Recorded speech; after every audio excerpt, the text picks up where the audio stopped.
Hola, bienvenidos nuevamente a este canal. Vamos a entrevistar en este momento a Raúl Peña. Él es ingeniero de sistemas, egresado de la Escuela Profesional de Ingeniería de Sistemas de la Universidad Nacional Pedro Ruiz Gallo.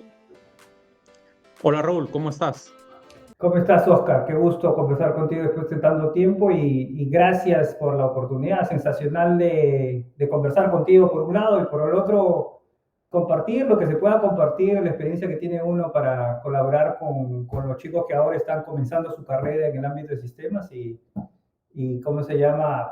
Tratar de ayudarles en poder trazar un rumbo que pueda ser productivo y provechoso para ellos y para la comunidad. Claro. Raúl, cuéntanos, ¿cómo, cómo decides estudiar ingeniería de sistemas?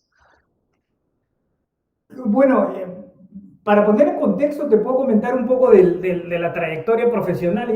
Yo soy ingeniero de sistemas de la Pedro Ruiz Gallo, tengo una maestría en Dirección de Tecnologías de Información en ESAN y una maestría en Administración de Negocios, el MBA en el Instituto Tecnológico de Massachusetts, en el MIT, aquí en Cambridge, en Estados Unidos. Y me desempeño ahora como gerente de producto para plataformas de inteligencia artificial en Amazon Web Services. ¿Y cómo comencé el camino de la tecnología? Lo interesante es que yo desde muy chico ya tenía esa inquietud por la tecnología. Yo tengo, para el contexto de quienes no me conocen, tengo un hermano gemelo, los dos estudiamos en el Colegio Nacional de San José en Chiclayo. Mi gemelo se orientó un poco más para las ciencias y él ahora es médico, se desempeña en el sector público y yo recuerdo que, y esa es una anécdota que siempre suelo conversar, en el Colegio San José, siendo un colegio nacional, no tenía mucha infraestructura. Y yo recuerdo que teníamos un laboratorio de unas cuantas computadoras XT, de esas enormes, con discos de 5 1/4 y DOS, la primera versión. Y solamente tuvimos una clase en todo el año en la que vimos, recuerdo, si no recuerdo mal, logos y un poquito de Basic. Y desde ese momento dije, esto es lo que quiero hacer. Tú sabes que nos hicieron una bien ligera instrucción de los comandos para, ¿no?, el desarrollo de un lenguaje BASIC estructurado, condiciones, con if, then, else, etc. Y de inmediato se me vino a la cabeza, oye, yo puedo hacer un pequeño jueguito acá con aritmética, ¿no? Y entonces, eso me pareció muy interesante, muy apasionante, y desde ahí yo dije que la tecnología es lo mío. Entonces, sí, desde muy chico, desde el inicio de la secundaria, ya mi inquietud era por el tema tecnológico. Y cuando salí del colegio, mi intención era venir a estudiar acá a Estados Unidos. Lamentablemente en esa época no había muchos recursos de becas ni nada por el estilo. Y la situación era inicios de los 90, era bastante difícil. Para aquellos que no conocen, en esa época estábamos saliendo de una hiperinflación brutal y tuvimos que hacer un ajuste, así como el que está pasando ahora en Argentina. Y la cosa no era muy fácil, que digamos. Entonces, la situación en la economía familiar era un poquito ajustada, entonces venir a estudiar al extranjero estaba completamente fuera del presupuesto. Entonces, eh, yo tuve la oportunidad de postular, ingresar a la Pedro Ríos Gallo y la primera opción y la única opción era ingeniería de sistemas. Entonces, esa fue la opción que tomé y con la que avancé. Ahora, es interesante en ese punto entender que la ingeniería de sistemas es un poco más allá que la computación, solo la ciencia de la computación, ¿no? De hecho, y más adelante te puedo comentar como detalles como dinámica de sistemas, ¿no? La ciencia de enfrentar problemología o problemas mucho más complejos, ¿no? Que terminaron siendo fundamentales, ¿no? Incluso cuando me vine a hacer el MBA aquí en MIT, donde trabajó uno de los creadores o los más inteligentes y preponderantes proponentes de la ingeniería de sistemas, Forrester, trabajó en MIT y terminé recordando clases que llevaba con ustedes y con los demás muchachos en la Pedro, ¿no? Pero en fin, esa transición, ¿no es cierto?, a problemología y aplicación de tecnología a problemas complejos es una de las partes que normalmente no se toman muy en cuenta, pero que al final terminan siendo súper importantes cuando terminas yendo más profundo en el tema de la tecnología, ¿no? Ok, Raúl. Y cuando ya ingresas a la universidad, inicias tu pregrado, en esa etapa, ¿qué cursos te llamaron más la atención? De repente los de programación, ¿cómo fue tu paso por la universidad en el Ay, pregrado? esa es la pregunta difícil, Oscar. Tú sabes que, y yo no puedo mentir porque a lo mejor mis compañeros de clases van a encontrar esa entrevista y no puedo dorar la píldora, como se dice en el Perú. Yo en realidad no era un destacado estudiante, ni mucho menos. Yo era como que de promedio para abajo. Eh, en realidad hay un contexto detrás. Yo fui premio excelencia en el colegio y sí era un estudiante aplicado, pero creo que un poco la decepción de no poder haber venido a estudiar el pregrado aquí me hizo tomar una actitud medio rebelde. Entonces, sí, yo recuerdo mucho que en el colegio, como éramos los primeros puestos y tal, había profesores que yo no conocía, pero que sí me conocían a mí, me gritaban, me saludaban, Peñita, Peñita y tal.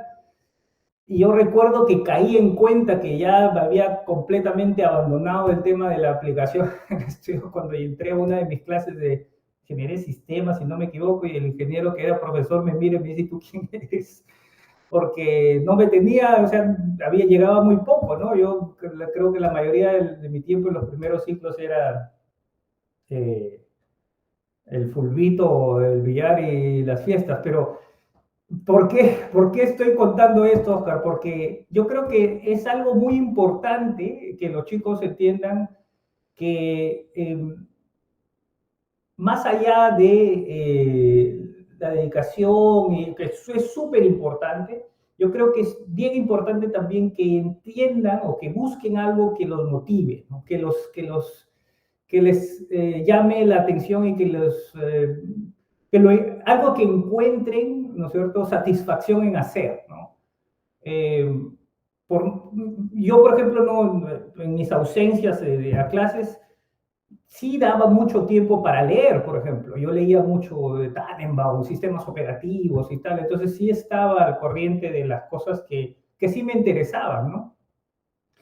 Claro, una de las cosas que me arrepiento mucho es que, por ejemplo, no hice muy bien el curso de estadística, por ejemplo, y eso resulta fatal, ¿no? Yo he sufrido mucho después, ya siendo profesional, el tener que regresar a solidificar esa base estadística que ahora es fundamental. Todo lo que significa machine learning, ¿no es cierto? Aprendizaje de máquina, deep learning, todas esas nuevas tecnologías, incluso si vas hasta lo más alto, ¿no es cierto? Large language models, ¿no es cierto? Todas esas innovaciones son en realidad predicciones estadísticas. Claro, estás aplicando ya no una simple regresión lineal ni una regresión logística, sino todo lo que no, algoritmos mucho más avanzados, redes neuronales, con redes neuronales recurrentes, transformadores, etcétera. Todo esto tiene una base estadística. Y no Así solamente es. eso, y lo que sí me llamó la atención y sí le agarré un poco es, por ejemplo, investigación de operaciones, que es otro tema súper importante. Machine learning, a todos los chicos que están ahí, que les gusta el tema de la ciencia de datos y la inteligencia artificial, todos los problemas que son abordados por el aprendizaje de máquina y la inteligencia artificial se reducen a problemas de optimización. Y optimización, la base de optimización es investigación de operaciones. Si tú tienes una buena base de estadística y investigación operativa, estás con una ventaja súper fuerte para todo lo que es Machine Learning, Artificial Intelligence, ¿cierto? Todo eso, entonces, Yo cuento, es como como dicen en inglés, un cautionary tale, ¿no es cierto? Es una llamada de atención a los chicos para que entiendan que eso, que uno puede parecerle hasta un poquito aburrido o complejo, es O súper a veces dicen de forma, digamos, equivocada, eso nunca te va a servir. O las exacto. matrices, ¿no? Por ejemplo, las matrices, ¿dónde las vas a utilizar la matriz? Y ahora pues es la base matemática de todo lo que hay ahora. Exactamente, ¿no es cierto? Cuando tú, por ejemplo, quieres eh, implementar un algoritmo, ¿no es cierto? ¿Cómo se llama? Para optimizar o para lo que está en la base de, por ejemplo, del descenso de gradiente aleatorio, es Stochastic Gradient Descent, ¿no es cierto? Son operaciones que, con vectores multidimensionales que al final cómo los tratas con operaciones matriciales. Entonces, esos temas, Oscar, a veces los chicos, y yo lo digo porque a mí de joven me pasó, ¿no? Es decir, como tú dices, ¿no? Olvídate, es aburrido, ¿para qué lo vas a utilizar? Fatal. Yo lo tuve que aprender después a golpes, pero es algo que es súper importante, ¿no? Así es, sí, muy importante. Y a veces, lamentablemente, nos damos cuenta cuando ya el tiempo ha pasado mucho y pues regresar a ese punto es muy difícil, es dedicarle muchísimo tiempo, ¿no? Presente, presente. Eso es lo que me pasó a mí, ¿no? O sea, y bueno, al final, a ver, como yo tuve una cierta base matemática fuerte de mi fase colegial, se hizo no tan difícil, pero al final aprenderlo después, cuando lo estás aplicando al mismo tiempo, se hace complejo, se hace complicado. Ahora, puede parecer, y yo he visto casos de gente que no tiene la base matemática pero logra ser fluido, porque ahora tú sabes, pues, ¿no? Ahora yo trabajo en Amazon Web Services y muy gran parte de lo que nosotros hacemos son herramientas low code, no code, o sea, que no codificas Sin programar, sin programar. claro. Y claro, eso está generando esto está produciendo una generación de chicos que son aplicadores de técnicas y herramientas que ya están ahí preconcebidas, ¿no? Y claro, sí, puedes pasarla, pero no puedes llegar a destacar, a ser experto, a crear cosas que puedas después, ¿no es cierto?, o comercializar o abrirlas como código abierto para que se transformen en estándares, por ejemplo. Eso no te permite convertirte en un verdadero experto que tenga mucho más valor en el mercado laboral. Si eres un aplicador, claro, puedes tener un puesto de desarrollador así, o de implementador, pero no llegas a esa capacidad de crear nueva tecnología y con eso nuevo valor para empresas o para el Estado, para donde estés trabajando, ¿no? Y Raúl, cuando ya terminas el pregrado y sales tu primer trabajo, ¿cómo es cómo fue esa etapa de tu vida cuando ya egresas? Claro, yo ya trabajaba estando en pregrado, ¿no? De hecho, yo me ganaba los dineros para el fin de semana enseñando inglés. Comencé enseñando inglés en el IPNA, en el Instituto Cultural Peruano Norteamericano, y después en el CENATI, había un programa de inglés con multimedia. Y, o sea, estudiando ya trabajaba ahí y tal, pero claro, llegué a ser coordinador zonal del programa este de inglés, pero no era nada de lo que yo había estudiado, ¿no? Entonces, siempre quería trabajar en lo mío. Entonces, tuve la oportunidad, en esa época había un concurso anual eh, para acceder a unas becas de certificación de Microsoft, auspiciadas por un instituto que creo que hasta ahora existe, se llama New Horizons, o Nuevos Horizontes.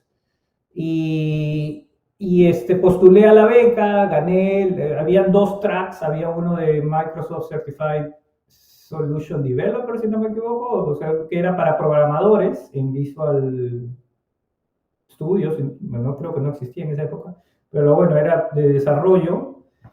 Y el otro track era para la certificación en Systems Engineer, certificado por Microsoft, ¿no? Ingeniero de sistemas certificado por Microsoft, que era infraestructura, ¿no? Servidores, redes, base de datos. Y yo accedí al MCSE, a la certificación de ingeniero, y me fui a Lima a estudiar, creo, por un par de meses, y después me certifiqué con el MCSE. Y el instituto New Horizons siempre, de cada promoción, escogía a uno o a dos de ambos tracks para que se queden a enseñar los cursos. Y a mí, yo salí seleccionado y me quedé como instructor de los tracks de base de datos y de redes para Microsoft en New Horizons por espacio de un año más o menos. Esa fue mi transición de lo que estaba haciendo en Chiclayo, y ya me vine a Lima, me fui a Lima y estuve ahí por espacio de 3 años. Después de New Horizons, tuve un pequeño tiempo haciendo consultorías personales con los alumnos que yo había conocido, que eran gerentes de sistemas de Cementos Lima, de empresas del medio, que me llamaban y tenían problemas específicos y me pagaban consultorías para que yo les implemente un servidor de correos que tenía problemas, un tendido de red con sistema de directorio, en directorio activo en esa época, ¿no? Que era todo en premisa, ¿no? On-prem. Y después ya comencé a trabajar en empresas de Lima, ¿no? Estuve en una consultora que se llamaba Value Management, por la que estuve en una caja municipal en Chimbote por unos 3 años, si no me equivoco, como gerente de sistemas, y después como jefe de sistemas. Y después estuve en Terra Networks, que era del grupo Telefónica, primero como administrador de base de datos y después como jefe de operaciones de tecnología e información. Y en una transnacional griega que compró la lotería, la Tinca, que se llamaba Intralot. Y después de eso, tuve la iniciativa para esa época había hecho la maestría en Dirección de Tecnología e Información part-time, o sea, medio tiempo. Mientras estudiaba, trabajaba. Que a la sazón es una receta para el desastre. No está hecha para todos. A mí me costó mucho eso de estudiar y trabajar al mismo tiempo. Y después formé mi propia empresa con unos amigos que había conocido en el ámbito de las empresas financieras, pero no fue súper mal. En un año la idea era implementar una solución tipo ERP, pero en el móvil, en la nube, y nuestro foco eran pymes, ¿no? Pero no fue mal la solución, pese a que tenía buen diseño, el tema que no habíamos concebido bien la idea de negocio. Y en un año ya no teníamos casi nada de recursos, yo ya también dije ya aquí nomás. Ahí fue donde se me prendió el foco, que tenía muy buen conocimiento técnico, pero de negocios no tenía nada, casi nada.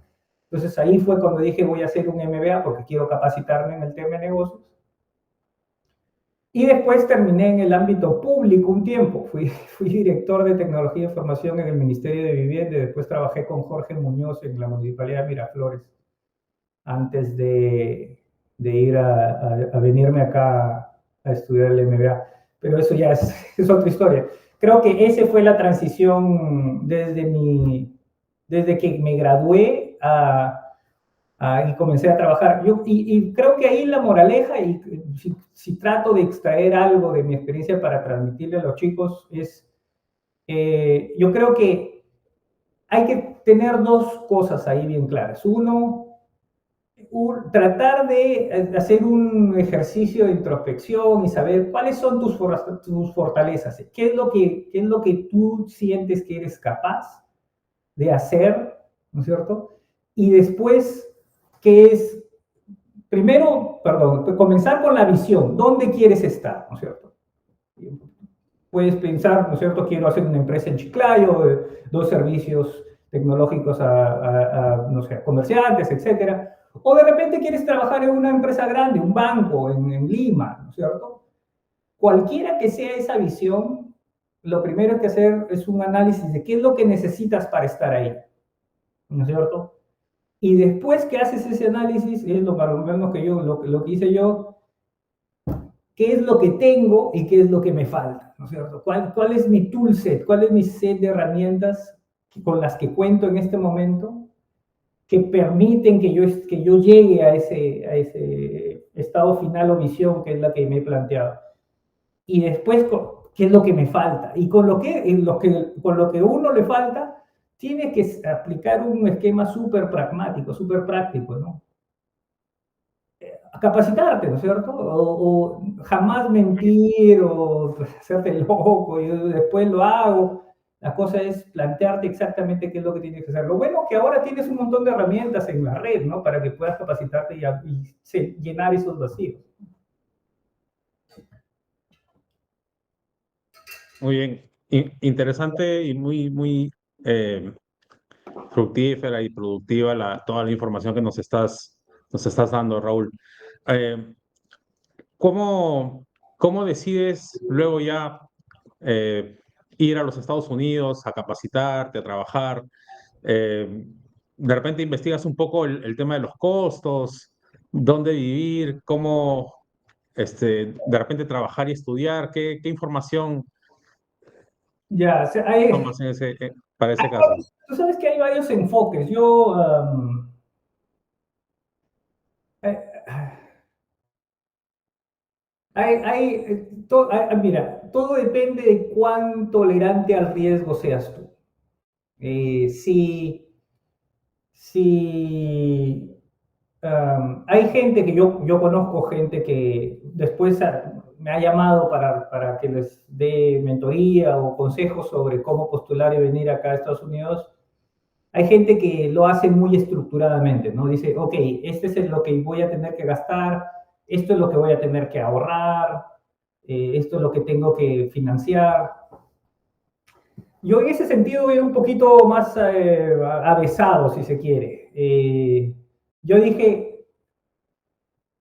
para comenzar, yo quería estudiar en una universidad un poquito pues, que es difícil acceder, ¿no es cierto? Entonces, era una apuesta grande. Y entonces yo lo que dije es, como es bien complicado acceder a estas universidades, lo que voy a hacer es voy a hacer una especie de enfoque por partes. Voy a comenzar por postular primero y dedicarme a la postulación. Me voy a olvidar de la parte económica. Mire, el enfoque no es convencional, pero a mí me funcionó y lo voy a comentar, ¿no? Voy a concentrarme Claro. en la postulación. Me concentro en la postulación y ahí que me digan sí o que me digan no, listo, y ahí se acabó. O sea, si me dicen no, regreso a lo mío, veo qué más puedo hacer en el Perú, etcétera. Si me dicen que sí, ahí me pongo a pensar cómo es que hago el financiamiento del programa. Yo postulé una vez a la Escuela de Negocios de HBS, de Harvard Business School, pero me negaron la admisión. Y después postulé a MIT. Pero MIT tiene 2 programas de negocios. Uno que es el de 2 años, que es para estudiantes que más o menos tienen 2, 3 años de haber salido del pregrado, o sea, son 24, 25 años. Y tiene otro programa, que ese es de 2 años. Hay otro programa que es para profesionales que están a la mitad de su carrera. Y es de 1 año nada más, pero es un año full time que no comienza en otoño, sino comienza en verano, en junio, acá en Estados Unidos. Entonces, a mí me pareció el de 1 año mejor, porque uno que es para profesionales que están a la mitad de su carrera, que eran más o menos el rango de edad que yo tenía. 2, la red de contactos es mucho más potente, o sea, no estás estudiando con chicos que están comenzando la carrera, sino con gente que ya está Claro, trabajando. tus compañeros ya Exacto. están en puestos más altos. Mira, Oscar, y esto es bien importante para los chicos, buscarse un programa de posgrado tiene uno, obviamente, el valor de que tú te capacites, aprendas cosas nuevas de un nivel, ¿no es cierto?, más gerencial y tal, pero además busquen un programa siempre que les permita generar una red de contactos poderosa. Este programa que hice yo, a diferencia del de 2 años, que la mayor parte de los estudiantes son americanos, mi promoción fueron 111 graduados, eran 4 americanos solamente.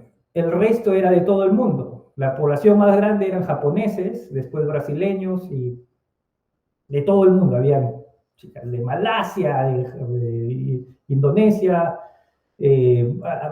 obviamente Europa, Alemania, Francia, y de Sudamérica también. Había más brasileños que todos, pero de casi todo de Sudamérica, ¿no? Y eso es súper potente. O sea, la capacidad que tienes tú después para conectar, para hacer referencias, es súper importante cuando ya estás en un nivel ya un poquito más avanzado, ¿no?, de tu carrera profesional. Entonces, ese era la apuesta que yo hice. El programa es bien caro, el programa es súper caro, con muertos y heridos. Todo el programa sale como $200,000, pero yo casi todo lo financié. Y por eso te digo que fue una apuesta un poquito avesada, en el sentido de que para mí regresar al Perú no era una opción. Porque Claro. el nivel de salarios en Perú, o sea, pagaba el crédito de la ¿Para maestría. recuperar cuándo? Claro. Claro, hasta los últimos días de mi vida y mis siguientes generaciones creo que seguían pagando ese crédito, ¿no? Y, o sea, eso de regresar a Perú ya no era una opción. Gracias a Dios he conseguido una posición fenomenal como gerente de producto aquí en Amazon, y el crédito ya lo pagué el año pasado. Entonces, el tema es, yo entiendo y creo que es necesario que los chicos que piensen en, por ejemplo, una alternativa de estudiar una maestría en Lima o en otros países, tienen que ser disciplinados y serios y rigurosos en su análisis costo-beneficio y en el presupuesto. Pero eso no quiere decir que no sean ambiciosos, en el sentido de, a veces hay que apostar, pues, ¿no? No es todo riesgo calculado es bueno, pero si tienes confianza en ti mismo, pues dale. Claro. Le pones un poco más de esfuerzo de algo y Eso, llegas. eso, Y llegas a la meta. o sea, mientras hay convicción, mientras hay convencimiento y serio compromiso para disciplinarse y aplicarse, claro que todo lo puede lograr, no hay ninguna restricción en ese sentido. Claro. Bueno, creo que está de más también mencionar la importancia del idioma, del saber el inglés, porque Sí, es, digamos, una barrera para quienes, me incluyo yo, no dominamos el inglés y eso es justamente la barrera de que te evita crecer. Mucha de la información que estudio ahora sí, en temas de machine learning, de inteligencia artificial, todo está en inglés. sí. Cuando ya llegó a español, ya pasó, ya está en otra etapa ya, ¿no? Entonces, Sí. pero para mí, por ejemplo, el speaking es una habilidad que no le he llegado a dominar. Y claro, cuando tengo una entrevista, por ejemplo, de inglés, me cuesta mucho entender, ¿no? Sí. Y creo que si alguien está pensando de termino la carrera y me voy a estudiar a otro lado, incluso si quiero estudiar, trabajar en una transnacional, en una empresa grande, de hecho que el inglés tiene que estar ahí presente. 100%, 100%. De hecho, por ejemplo, yo cuando trabajaba en Intralot, ahí lanzamos un producto que era para casinos en los que interconectábamos las máquinas tragamonedas del casino y generábamos progresivos y cosas de esa naturaleza, que el equipo de desarrollo estaba en Atenas, ¿no? Entonces, el kickoff del proyecto lo hicimos 2 semanas y yo estuve allá, me tuve que ir allá. Y claro, ni ellos ni yo hablamos inglés nativo, porque ellos hablan griego y yo hablo español, pero el idioma que utilizamos para comunicarnos era inglés, ¿no es cierto? Entonces, en cualquier situación, no necesariamente en lo que tú tengas que enfrentar un proyecto en el que estén involucrados países de habla anglosajona, ¿no? O sea, en realidad el inglés es universal, por mal o por bien es el idioma de que todo el mundo necesita hablar, entonces sí es importante, súper importante. Claro. Raúl, ¿y ahora cómo vas? ¿Qué actividades desempeñas ahora? ¿En qué proyectos estás? Cuéntanos un poco las Sí. actividades. De repente, ¿cuáles son los cursos que usas ahora o de repente del pregrado ya es muy poco? Has tenido que estudiar muchas cosas más para poder desempeñarte ahora en el cargo que estás.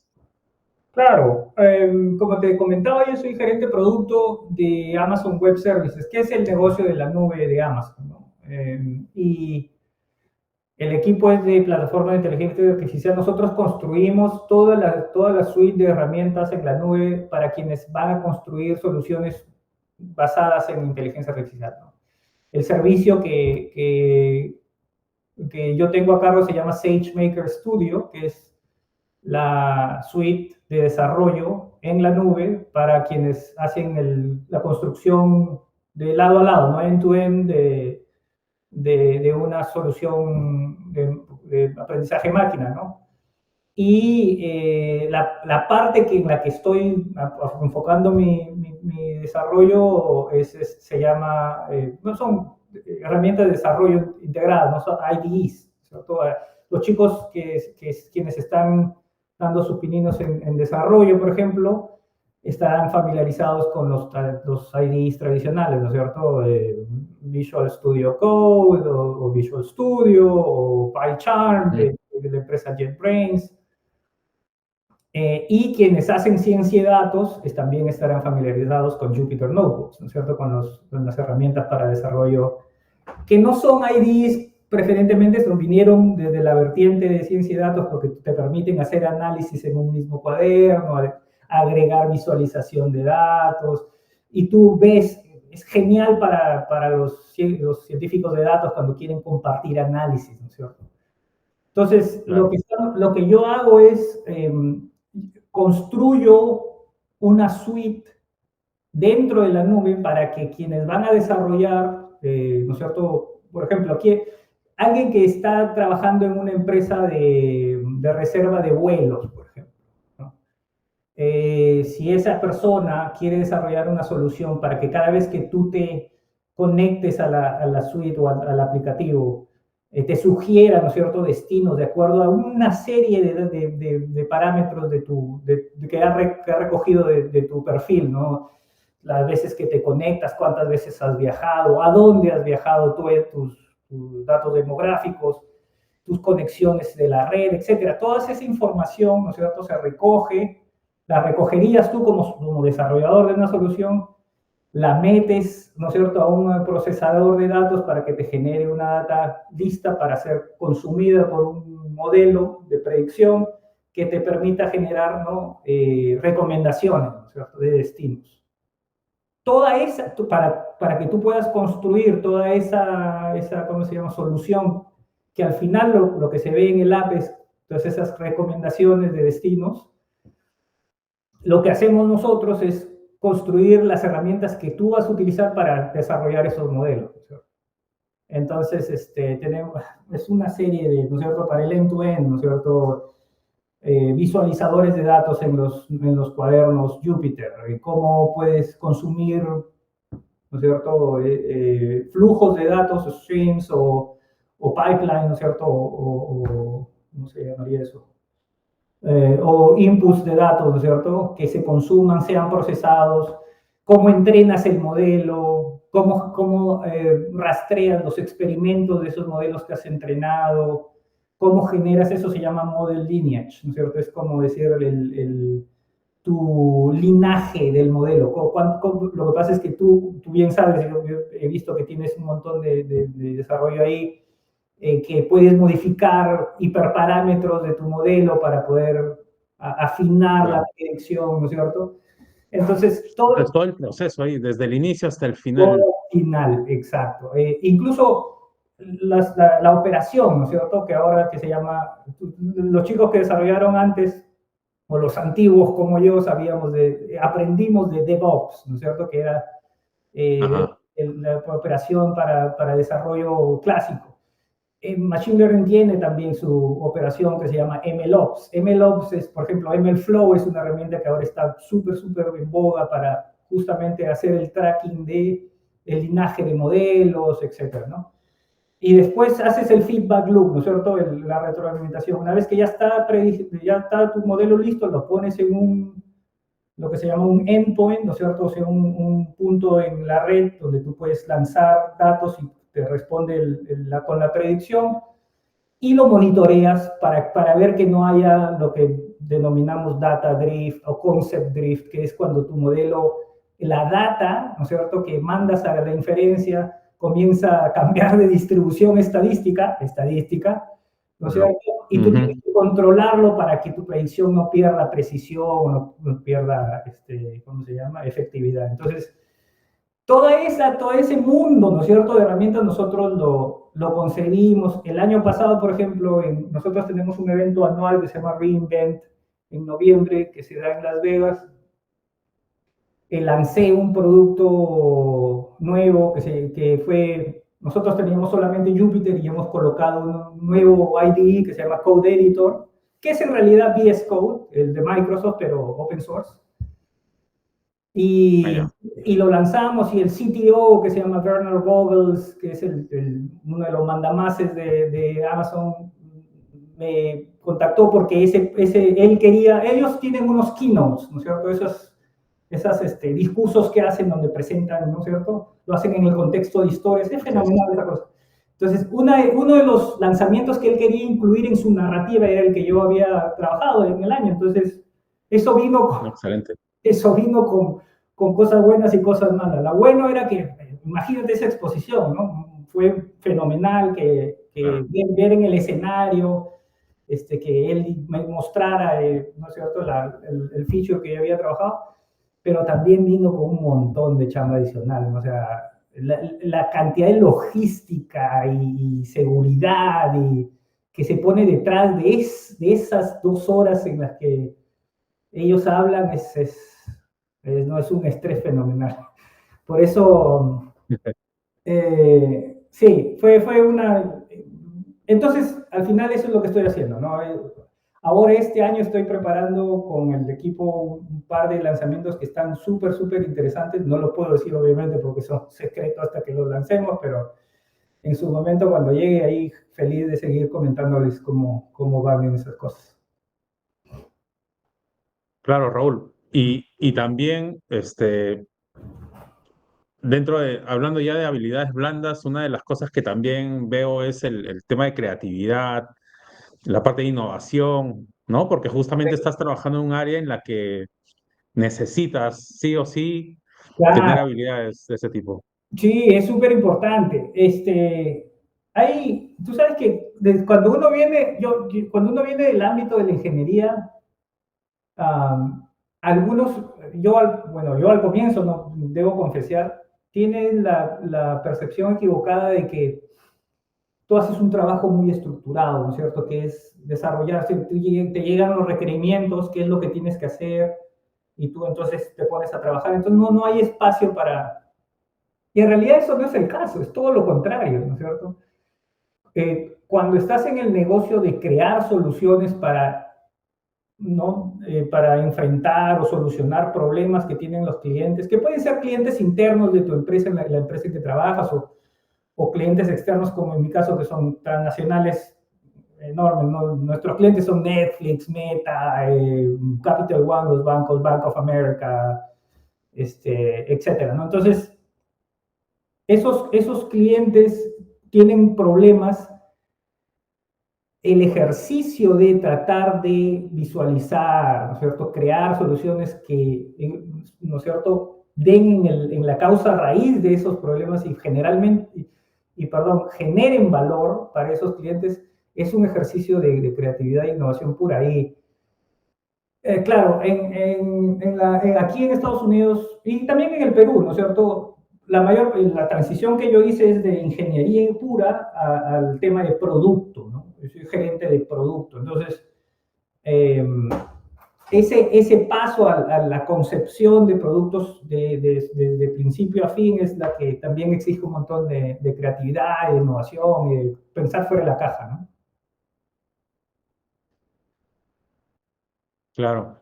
Y Raúl, cuéntanos, de repente a todos nos ha pasado el tema de que cuando uno va, pasa por un trabajo, por otro, esos años de experiencia que uno tiene, no solamente acumulas eh, experiencias positivas, sino también en algún momento me ha pasado a mí, me he equivocado, ¿no? ¿Eh? Y a veces esos errores pues nos ayudan en el futuro evitarlos justamente y es donde ya te da mayor seguridad, puedes avanzar.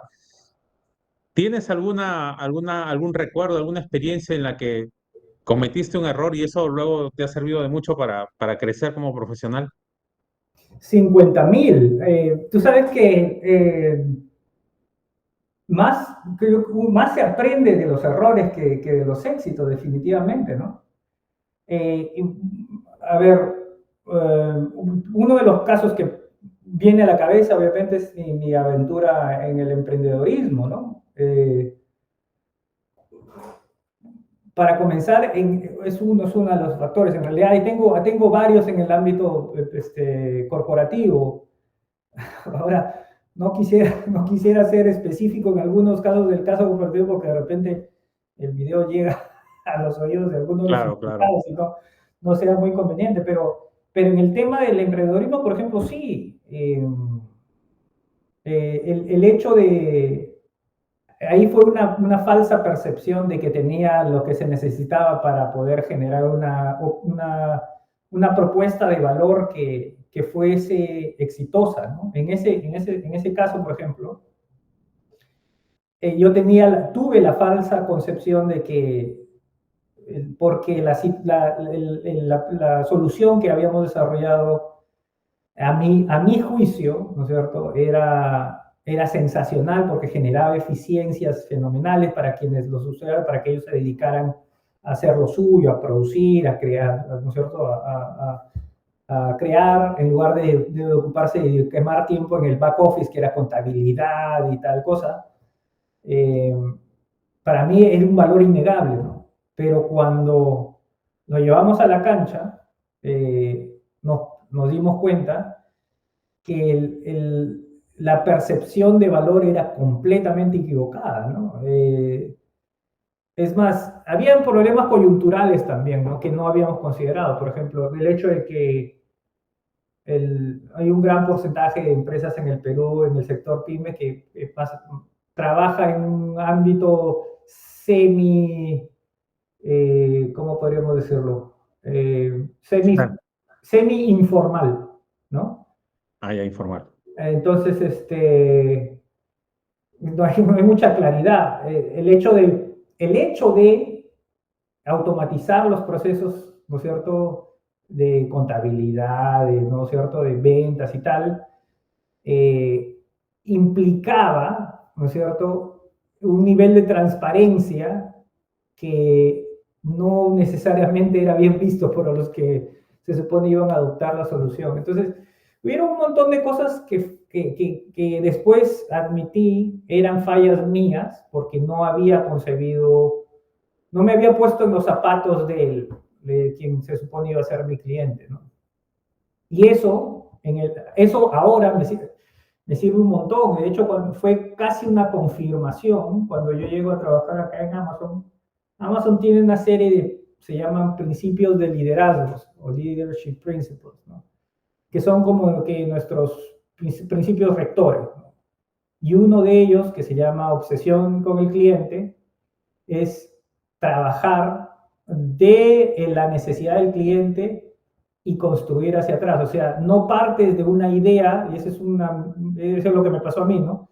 No comienzas de una idea y dices, oye, esta tecnología es súper buena, ¿no? Ya tienes la solución. Ahora, ¿qué problema solucionas? Así no funciona la cosa. La cosa es, te vas al problema, entiendes qué es lo que quieres solucionar y de acuerdo a eso vas viendo qué es lo que puedes hacer y qué herramientas utilizar para solucionar el problema. Entonces, todo ese cambio de percepción, lo aprendí al golpe esa vez que hice esa pequeña aventura emprendedora, ¿no? Bueno, bueno, ya hemos escuchado eh, varios consejos tuyos, varios, este, varias experiencias de mucho valor para nosotros. Para ir terminando la entrevista, ¿qué recomendaciones les podrías dar tanto a estudiantes, a quienes ya están terminando la universidad y a quienes hace poco han terminado y están de repente viendo hacia dónde van? Eh, ¿Qué consejos les darías? Uh, Tú sabes que una de las cosas a las que especialmente a ver, una de las cosas que es bien común, lamentablemente, especialmente en sectores de clase media, media baja, ¿no es cierto? Yo cuando terminé mis estudios, si bien teníamos comodidad, no teníamos ciertos retos. Entonces, uno siempre se ve tentado a, a la oportunidad más inmediata, a la oportunidad más inmediata, la primera que te dé ingresos y si bien es cierto, a veces los chicos se ven obligados por las circunstancias a hacer cosas de esa naturaleza, yo creo que mi consejo es dense una chance para jugar un poquito con la imaginación. Hagan ese ejercicio del cual comentaba hace unos minutos, ¿no? O casi a la mitad de la entrevista, que es, hagan un ejercicio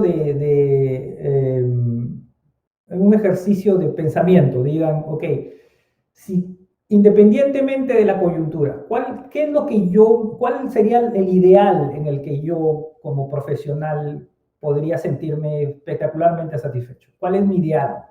Entonces, proyecten esa visión. Y después hagan un ejercicio ¿no es cierto? ¿Qué es de lo que estoy equipado para poder llegar y qué es lo que me falta? Y después hagan un ejercicio sincero de convicción, ¿no? De apuesta porque con esfuerzo y dedicación siempre es posible lograr lo que uno se propone. Entonces, creo que al final la moraleja es no se dejen vencer por circunstancias coyunturales, ¿no? No, a veces es difícil, pero por lo menos dense una oportunidad para, para apostar por ustedes mismos. Yo escuché hace mucho una capacitación, si no me equivoco, cuando estaba en Terra, había una persona que hacía un símil o una metáfora en la que decía, ustedes saben cómo se entrena un circo de pulgas, dicen, ¿no?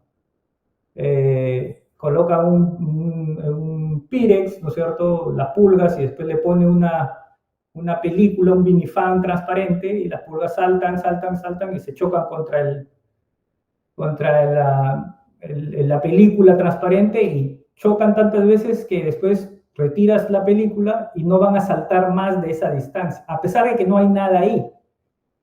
Y dice, la razón es que la metáfora de la pulga y la persona, ¿no es cierto?, se ha negado a sí mismo la oportunidad de saltar, a pesar de que puede, porque se percibe ya imposible, ¿no? Entonces, a veces, y me pasó a mí, le ha pasado a muchos, nosotros nos ponemos las trabas. Nosotros nos decimos que no a nosotros mismos, a veces inconscientemente. Entonces, mi consejo es, no se digan que no, apuesten por ustedes mismos, sean ambiciosos, vayan por el, como dicen los americanos, por el moonshot, vayan por el disparo a la luna, y dejen que otros les digan que no, porque si ustedes dicen que sí, lo van a lograr. Gracias, Raúl. Excelente consejo. Vale. Siempre suelo preguntar cómo le fue en el tema de las tesis. Conozco muchos que le hicieron después de 2 años, de un año, unos salieron y le hicieron inmediatamente. A veces por el tema de trabajo la dejas para después. ¿Cómo fue en tu caso? Ay, lo mío es una historia triste, mi querido Oscar. Yo no hice tesis. Yo al final terminé la carrera, saqué el bachillerato, no saqué el título hasta después de unos años, de unos buenos años, creo que 3, 4. Y después hice un curso de titulación, si no me equivoco, que hubo en esa época. Y fue un proyecto, fue una tesina, no fue una tesis. Sí, hice tesis para la maestría de Dirección de Tecnología e Información y ahí sí la tuve que hacer inmediatamente, pero sí, en la carrera creo que ahí no soy un buen ejemplo, mi querido Oscar. No, pero como te mencionaba, siempre es bueno comentarlo Claro, para que quienes están terminando ahora mismo, ¿no? sí, sí, Sepan que a veces encuentras trabajo, te vas sí. y luego hacer la tesis es Súper, difícil. súper difícil. Sí. Es casi imposible. O sea, tienes que aplicarte mucho para hacerlo, pero sí, sí. Creo que esa es la moraleja de la historia para los chicos, sí. Hagan la tesis, ni bien terminan, si no se hace cuesta arriba. Y eso también te sirvió a ti para la tesis de la maestría, ¿no? Ah, claro. No, la maestría ya ni lo pensé 2 veces, viejo. O sea, fue ahí nomás, corrimos como locos y la sacamos ahí de inmediato. Sí, efectivamente. Lección aprendida. Ajá, interesante. Bien, Raúl, te agradezco mucho por tu tiempo, por las ganas de poder compartir con todos tu experiencia, ¿no? Todas estas etapas de tu vida y estoy seguro que vas a seguir creciendo. Eh, lo has demostrado, ¿no? Nos has contado cómo te ha ido en el pregrado, cómo estuviste en el pregrado y mira hasta dónde has llegado, ¿no? Entonces, eso demuestra que, como tú lo dices, ¿no? Si tienes las ganas de salir adelante, si te gusta lo que haces, si estás motivado por hacer bien las cosas, ¿no? Pues eso te da la velocidad y puedes llegar muy lejos, ¿no? Y creo que en tu caso, pues tenemos el ejemplo de cómo es que eh, empezaste con bajas revoluciones y ahora estás pues corriendo a altas velocidades, ¿no? Así es. No desfallezcan los muchachos que están en la cola. Denle con furia y van a lograr cosas. Gracias, Raúl. Gracias. Muchas gracias. Gracias. Y bueno, esperamos contactarnos nuevamente contigo de repente para una charla, un curso. Eh, vamos a pedirte que siempre estés apoyándonos en la escuela. Y bueno, mil gracias. Con gusto, Oscar, con gusto. Y gracias a todos. Que les vaya muy bien. Un fuerte abrazo. Un abrazo también, Raúl. Cuídate. Gracias.